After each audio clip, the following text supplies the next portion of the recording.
अरे तुम मारोगे, हम रोए भी ना, हंसे भी ना, बोले भी ना। जंतर मंतर पे बोला जाता है मुल्ला काटा जाएगा, राम राम चिल्लाएगा, कोई आवाज नहीं उठती।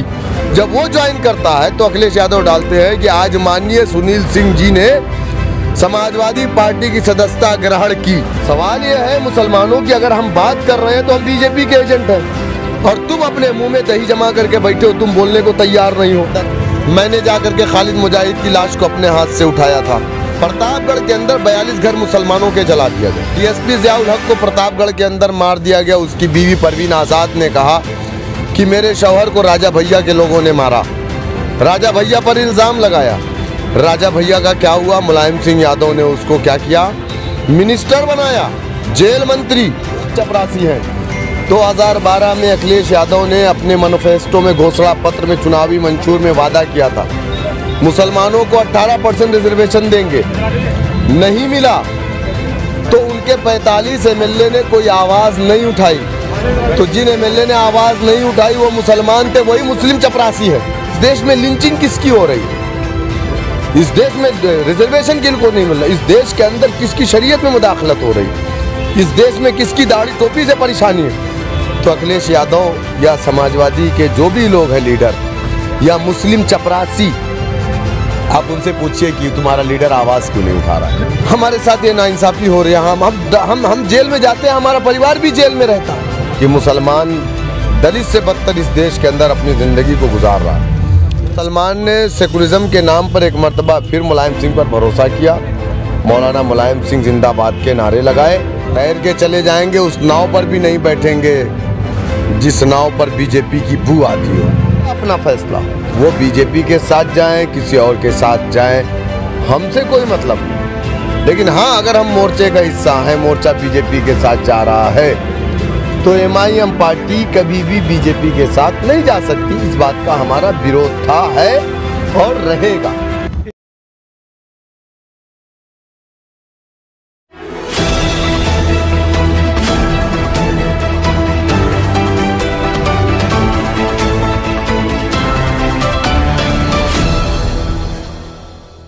नमस्कार, आदाब। आप देख रहे हैं जनसोच। जनसोच लगातार से उत्तर प्रदेश की विधानसभा इलेक्शन कवर कर रहा है और जनता से जानता है कि जनता के दिल में आजकल चल क्या रहा है। जनता किस पार्टी को ज़्यादा चाह रही है?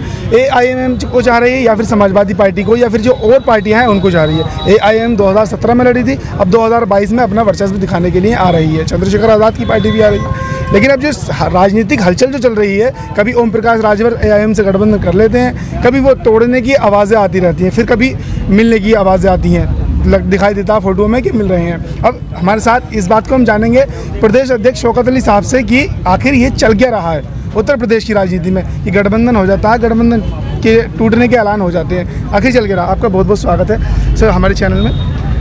पहले तो हम सवाल यही करेंगे कि पहले तो ओपी राजभर का आपने बिल्कुल पट्टा साफ कर दिया कि हमारा उनसे कोई ताल्लुक नहीं है। अब फोटो आए हैं कि ओवैसी साहब और चंद्रशेखर आज़ाद तीनों एक साथ हैं। वो क्या जो फोटो आपने देखा है वो एबीपी न्यूज़ का प्रोग्राम था, शिखर सम्मेलन।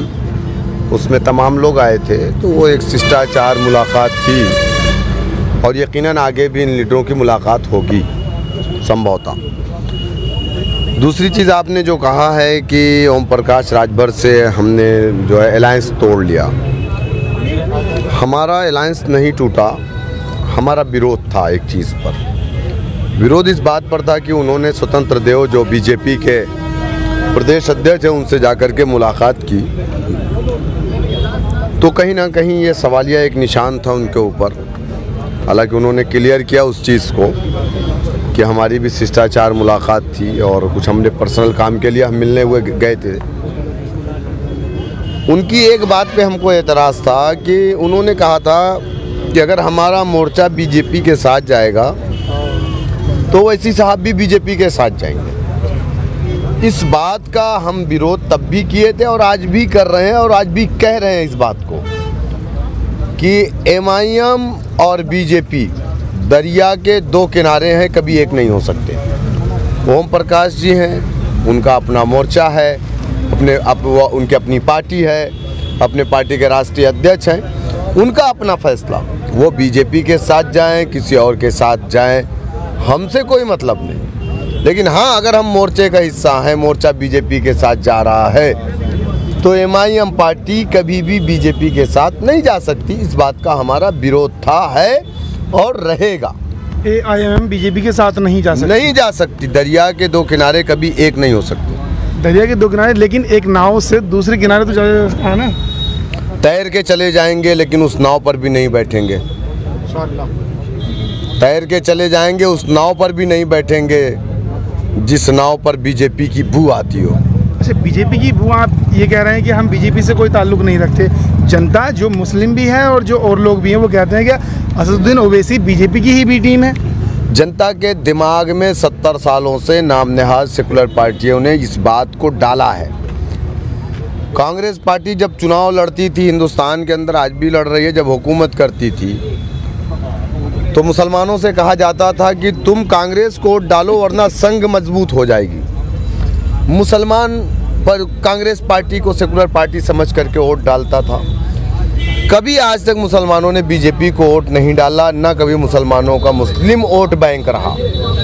मुसलमान हमेशा सेकुलर पार्टियों के साथ रहा। बाबरी मस्जिद की शहादत के बाद मुसलमान कांग्रेस से नाराज़ हुआ, समाजवादी पार्टी का रुख किया। मुलायम सिंह यादव ने बाबरी मस्जिद की गिरी हुई दीवार पर खड़े होकर के समाजवादी पार्टी का गठन किया था। मुसलमान ने सेकुलरिज्म के नाम पर एक मर्तबा फिर मुलायम सिंह पर भरोसा किया, मौलाना मुलायम सिंह जिंदाबाद के नारे लगाए। लेकिन Sachar committee, Ranganath Mishra commission, कुंटू commission ने जो अपनी रिपोर्ट पेश की थी कि मुसलमान दलित से बदतर इस देश के अंदर अपनी ज़िंदगी को गुजार रहा है। सरकारी महकमे में आज हमको नौकरी में हम नहीं हैं। क्यों? आप किसी दफ्तर में चले जाओ, आप किसी विभाग में चले जाओ, आप चाहे पुलिस डिपार्टमेंट में चले जाओ, 4 यादव का बेटा मिलेगा, 4 दलित का बेटा मिलेगा। अच्छी बात है, क्योंकि इन्होंने अपने आप को पॉलिटिकल लिहाज से, सियासी एतबार से मजबूत किया, तो इन्होंने अपनी हिस्सेदारी पाली। लेकिन आप मुझे बताइए कि मुसलमान कहाँ है?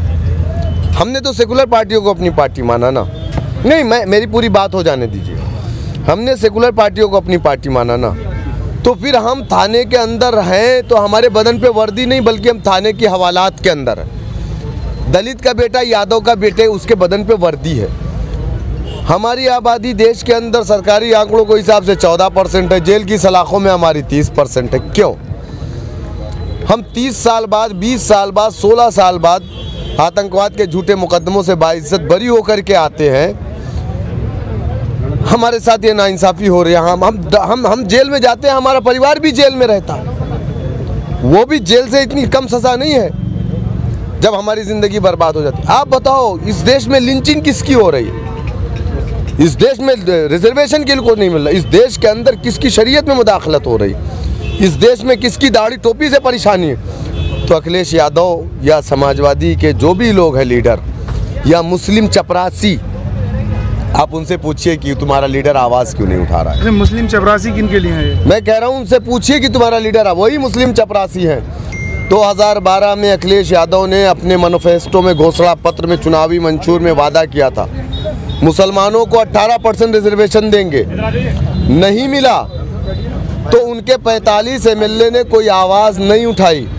तो जिन एमएलए ने आवाज़ नहीं उठाई वो मुसलमान थे, वही मुस्लिम चपरासी है। मुजफ्फरनगर में दंगा हुआ, 250 अनऑफिशियल डाटा है, लोग, औरतों के साथ की इज्जतें लूटी गई। आज़ादी के बाद से कभी नहीं ऐसा हुआ था कि 50,000 से ज़्यादा लोग कैंपों में अपनी ज़िंदगी को गुजारे। लेकिन कोई एक सिंगल मुस्लिम चपरासी का नाम बता दीजिए, चाहे वो समाजवादी का हो, चाहे बहुजन समाज का रहा हो, चाहे कांग्रेस का रहा हो, कि मुजफ्फरनगर जा कर के उन औरतों के सर पर हाथ रखा हो। बताइए मुझे। डीएसपी ज़ियाउल हक को प्रतापगढ़ के अंदर मार दिया गया। उसकी बीवी परवीन आज़ाद ने कहा कि मेरे शौहर को राजा भैया के लोगों ने मारा। राजा भैया पर इल्ज़ाम लगाया। राजा भैया का क्या हुआ? मुलायम सिंह यादव ने उसको क्या किया? मिनिस्टर बनाया, जेल मंत्री।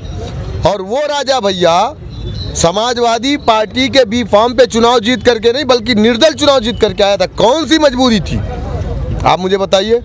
प्रतापगढ़ के अंदर 42 घर मुसलमानों के जला दिया गए। हकीम तारिक कासमी, खालिद मुजाहिद को उठाया गया बीएसपी की सरकार में। खालिद मुजाहिद को मार दिया गया समाजवादी की हुकूमत में फैज़ाबाद के अंदर। मैंने जा कर के खालिद मुजाहिद की लाश को अपने हाथ से उठाया था। निमेश कमीशन का गठन हुआ। सामाजिक कुछ मुसलमानों ने जब प्रेशर डाला सामाजिक संस्थाओं ने, तो एक निमेश कमीशन का गठन हुआ। निमेश कमीशन ने अपनी रिपोर्ट में लिखा, खालिद मुजाहिद, हकीम तारिक कासमी बेगुनाह है। जिन लोगों ने इनको फंसाया है उन अधिकारियों को जेल होनी चाहिए। वो निमेश कमीशन की रिपोर्ट 2014 में विधानसभा के अंदर आती है। समाजवादी पार्टी पटल पे नहीं लेकर के आती, डस्टबिन में कचरे के डब्बे में डाल देती है। सवाल ये है मुसलमानों की, अगर हम बात कर रहे हैं तो हम बीजेपी के एजेंट हैं और तुम अपने मुंह में दही जमा करके बैठे हो, तुम बोलने को तैयार नहीं हो। सिबगतुल्लाह अंसारी ने कल समाजवादी पार्टी ज्वाइन की। मुख्तार अंसारी के भाई अखिलेश यादव ने अपने ट्विटर हैंडल पर डाला कि कुछ गाजीपुर, जबकि वो एक्स एमएलए है, गाजीपुर और बलिया के कुछ नेतागण ने आज हमारी पार्टी की सदस्यता ली। और वहीं सुनील सिंह जिसने ये कहा था कि मुस्लिम औरतों को कब्रिस्तान से निकाल करके उसका बलात्कार किया जाए, जब वो ज्वाइन करता है तो अखिलेश यादव डालते हैं कि आज माननीय सुनील सिंह जी ने समाजवादी पार्टी की सदस्यता ग्रहण की। हमारा नाम लेने में आपको दिक्कत, और वो आपके प्यारे हो गए जो लोग कह रहे हैं कि मुस्लिम औरतों को निकाल करके उनके साथ ज़िना किया जाए। तो मैं उन मुस्लिम चपरासियों से पूछना चाहता हूं, क्या आप अपने नेता का विरोध करेंगे? क्या आप अपने नेता से कहेंगे सुनील सिंह को पार्टी से बाहर निकाले? कहेंगे? क्या आपने अपने नेता से पूछा, आपने सवाल किया कि 2012 के मैनिफेस्टो में मुसलमान रिजर्वेशन देने की बात कही गई थी, हमारी सरकार रही, पूर्ण बहुमत से रही, हमने नहीं दिया? क्या सवाल किया उन मुस्लिम चपरासियों ने?